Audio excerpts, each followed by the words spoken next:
So Wrestle Kingdom 18 just finished, and wow, what a show we just had. One of the best Wrestle Kingdoms I've watched from top to bottom. Great matches, no real stinkers except for one, but we'll get into that. And a fantastic match between Bryan Danielson and Kazuchika Okada. Better than their Forbidden Door match.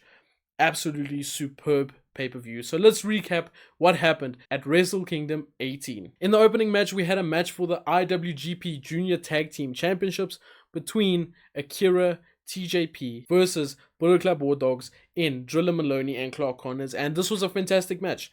New Japan Wrestle Kingdoms always kick off with the IWGP Junior Tag matches. Why? Because it's fast-paced, energetic, fun match, gets the crowd hot, and that's exactly what these guys did. And I was hoping that Bullet Club War Dogs would win, but unfortunately they did not, and TJP and Akira got the win. Speaking of TJP came out in this cool-ass mask.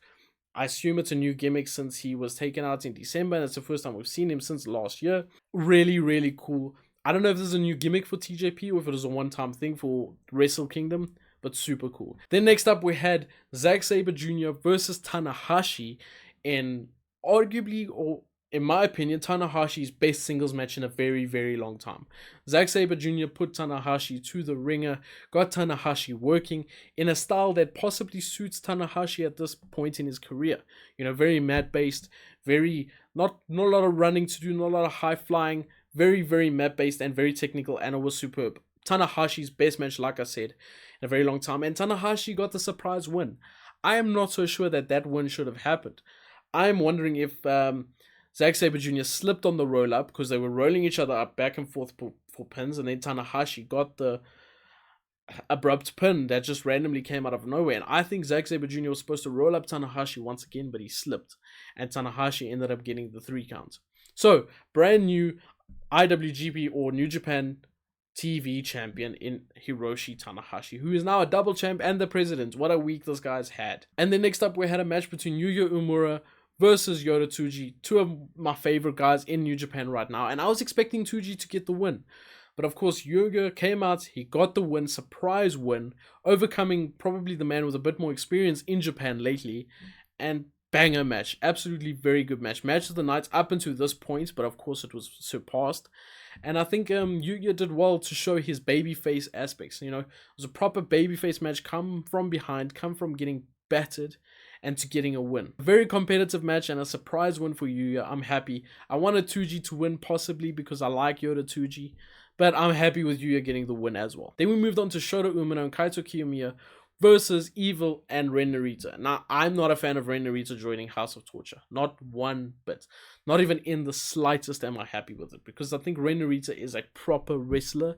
And now he's in a gimmick faction. A purely gimmick faction full of shenanigans, full of interrupting matches, which is not the New Japan way. And that's not what I want to see watching New Japan. And now you put a pure wrestler in that faction. To me, I don't like it whatsoever. This match, this is probably the one stinker. There was far too much involvement from House of Torture as per usual. It felt really short. There was a bit of confusion when House of Torture rang the bell to confuse the ref and to confuse their opponents. It was just, something didn't click. It felt like Kaito didn't really get much of a chance to shine either. I will admit Shota did shine, but then he ended up taking the pin. So, yeah. I don't know. I did not enjoy this match one bit. I think this was the one downer throughout the card. Then we had arguably the one match I was looking super forward to that wasn't the main event or the co-main event, and that was Shingo Takagi versus Tama Tonga. Now these guys, Tama Tonga lost his title to Shingo not too long ago, and now this is the main or the rematch of that match, and wow, these guys hit the crap out of each other. Hard hitting, purely just physical match, showing it's essentially the BMF title. So the baddest mother effer title that the UFC has. That's essentially what this match was. To determine who is the baddest mother effer. And Tama Tonga came out on top in a surprise win. I thought Shingo was going to retain. I actually wanted Shingo to retain, but Tama Tonga ended up getting the win. Excellent match. That final sequence, I don't know if there was a sequence close to that in this match. Maybe Danielson Okada, because obviously that match was just still levels above how, and this match was damn good, and that match was still levels above it. So, in terms of mid-card, this was match of the night. Match of the night in terms of mid-card. Of course, we've got Danielson and Carter to come up next. And next up we had GOD, which was Hikuleo and El Phantasmo versus Bishamon. And this was title for title. So in other words, the New Japan Strong title and the IWGP World Tag Team title. And the winner takes all. And look, I really like Hikuleo and ELP. I think they should have won. I think they were the right team to win. Bishamon have been decorated in gold for a long time in terms of the tag division. So a new tag team like Hikuleo and ELP, who I think can work really well. They're two opposite wrestlers, so the dynamic is quite cool to see. I like it. I like it a lot. I'm glad they won. I'm glad they got the victory. Super good match as well. I must be honest, after the Shingo and the Tama match, this match felt a little bit flat, but it's just one of those things. It's just how life works. After a good match, the next match often feels flat. Next up, we had Takahashi versus El Desperado for the IWGP Junior Heavyweight Championship, and another match that was very good, but I must admit, this was a point in the show, the very, very long show, where I started fading a bit. So, I think the match was very good. I'm not saying I enjoyed it. I don't get El Desperado. I think it's the hardcore death matches that I don't like.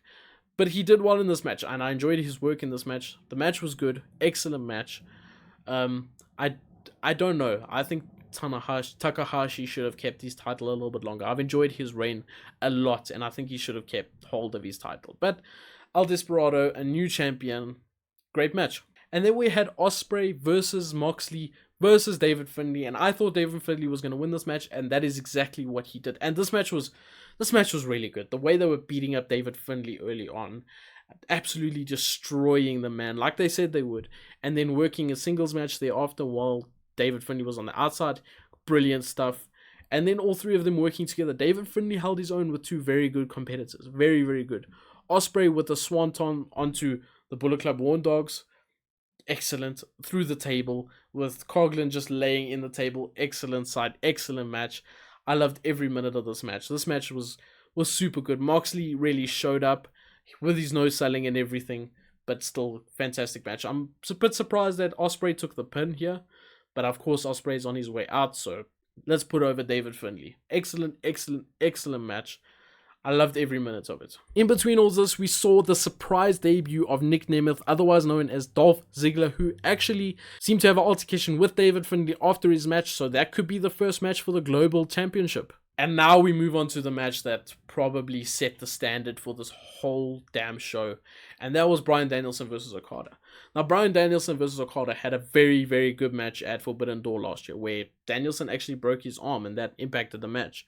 But now, come Wrestle Kingdom, they blew it out the park. They blew that match out of the water.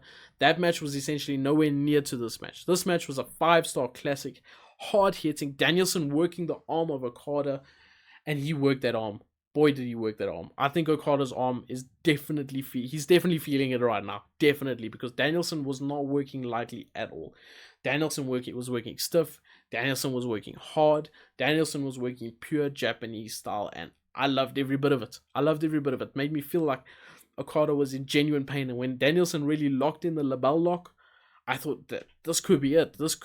And often with submission holds, you think this is not it, it's too early. But honestly, with the amount of work that he did on Okada's arm, I thought that was it. This is happening right now. And then Okada, obviously, typical Okada fashion. Match starts slow, but that final sequence was with Okada. Always a sight to see. And of course, Rainmaker to Bryan Danielson, and he got the win in the end. Okada beat Bryan Danielson. They are now 1-1, equal with each other. So a rubber match, maybe all in next year in Wembley. That would be in front of 80,000 people. That would be perfect. That would be absolutely perfect. And then we had the main event, which really struggled in the opening bits to get the crowd going and to live up to the hype that was Danielson versus Okada. Like, they had a tough following there, a really, really tough following. So the match took very long to get into it. I was getting bored. I was getting irritated. But then once they started cooking, boy, did they cook. They really cooked at the end. And the ending sequence, the last 10 minutes, 15 minutes was excellent. But it just felt like they were trying to reach a 45-minute time limit before they could actually start wrestling. And that was a problem for me. Like, they were selling way too early on. Like, you know, the long pauses between moves. And that was started way too early. It wasn't necessary. It was not necessary at all. I think they could have got to the point quicker, especially following what was before this match. But nonetheless, that last 10 minutes was on the edge of my seat stuff. And Wrestle Kingdom 18, great show, fantastic show. I enjoyed it. I'll be watching again next year, Wrestle Kingdom 19. I'll be watching the big pay-per-views, of course, this year, just like I did last year. And for those of you who aren't necessarily into New Japan, do yourself a favor and watch the show. Go back, watch the show, and see what we're talking about when it comes to New Japan. The in-ring stuff, it's a different level. It's a different style, so it's half the time not even comparable. And I loved it. I loved every moment of it. So that's that, guys. Thank you for watching. We'll see you guys on the next one. That was your Wrestle Kingdom recap, and we'll see you guys next time. Take care. Peace.